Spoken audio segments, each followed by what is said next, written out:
Grazie, in realtà ben poco perché è stato detto tutto. Un ringraziamento a tutti i presenti, un ringraziamento per l'accoglienza, ma un apprezzamento soprattutto per quello che è il risultato del lavoro che è stato svolto in questi giorni, in queste settimane,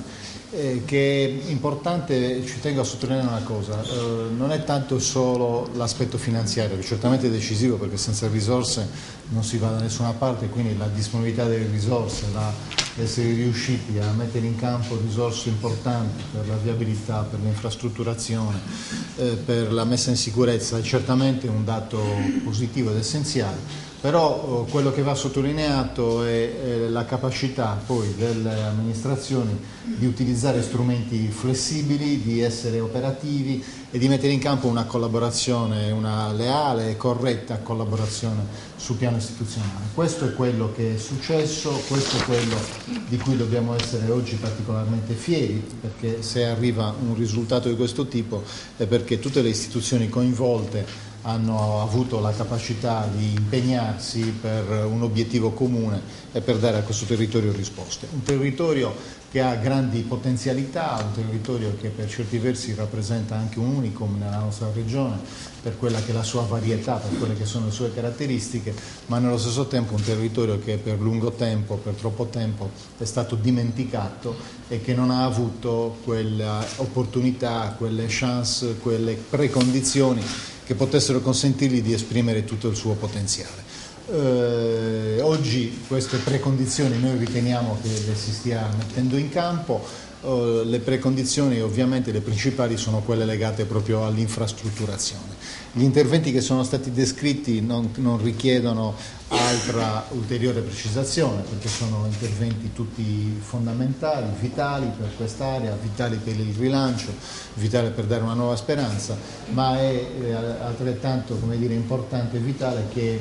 gli interventi siano orientati nella giusta direzione. E quindi questo lavoro che è stato svolto con i diretti interessati, perché poi io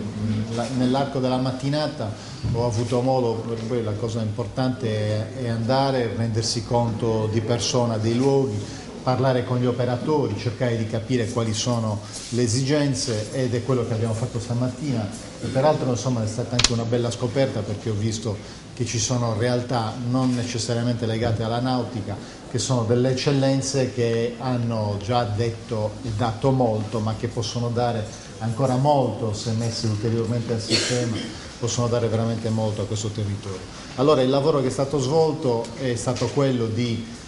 raccogliere le istanze, mettere a sistema un po' tutte queste esigenze e oggi esistono dei documenti che sostanzialmente individuano in modo puntuale, analitico, quegli interventi che si tradurranno in operatività effettiva delle aziende, in miglioramento dei loro cicli di produzione, della loro operatività e quindi consentiranno certamente a questo sistema di crescere, di consolidarsi e speriamo di poter dare vita ad altre eccellenze come quelle che io ho visto stamattina o comunque fare sì che quelle eccellenze possano trainare tutto il resto. Non è un momento facile per la nazione, non è un momento facile per la nostra regione perché la crisi che stiamo vivendo certamente pone molti limiti anche al nostro entusiasmo, alla disponibilità delle risorse, alla disponibilità degli strumenti. Bisogna però certamente crederci e andare avanti su quelle che sono delle linee conduttrici che siano chiare, che diano il senso e la visione di quello che vogliamo e dove vogliamo arrivare. Noi in Sardegna abbiamo avviato una stagione che vede opportunità di sviluppo che si basano su nuove direttrici, su una cosiddetta filiera o l'ambito della green economy, che poi significa anche la valorizzazione di quelle potenzialità che sono date dalle energie rinnovabili, significa la valorizzazione di quelle che sono le caratteristiche ambientali, paesaggistiche e i valori di questo territorio. Quell'esempio che è stato fatto dal commissario del consorzio va esattamente in quella direzione ed è proprio uno degli interventi che hanno caratterizzato il nostro piano Sardegna CO2.0. L'unica cosa che voglio dire rispetto agli interventi di dettaglio è che il tema della messa in sicurezza delle acque reflue meteoriche è un tema che è stato già esaminato, quindi quella richiesta mi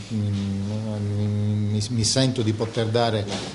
una risposta, e credo che già, se facciamo uno sforzo, mi rivolgo alla struttura, per la prossima giunta penso che si possa già deliberare quella concessione che consente di realizzare anche questo risultato. Nuove ulteriori risorse saranno a breve rese disponibili per il polo nautico di Tortolì, perché sono circa altri 4 milioni, tra i 4 e i 5 milioni che sono disponibili nell'ambito del più ampio finanziamento di 15 milioni che riguarda, oltre al polo nautico, anche il polo per la pasta. Quindi io credo che ci siano veramente ulteriori opportunità e avremo a breve ulteriori elementi concreti di cui possiamo certamente andare lieti. Concluderei, per lasciare poi lo spazio alle eventuali domande, con anche una rapida, perché come dice giustamente l'assessore, io condivido in poche parole, più fatti, cerchiamo di essere pratici e operativi. Sindaco, ti do la tua copia, la firmiamo. E così diamo anche corso in termini concreti a quanto abbiamo a lungo descritto.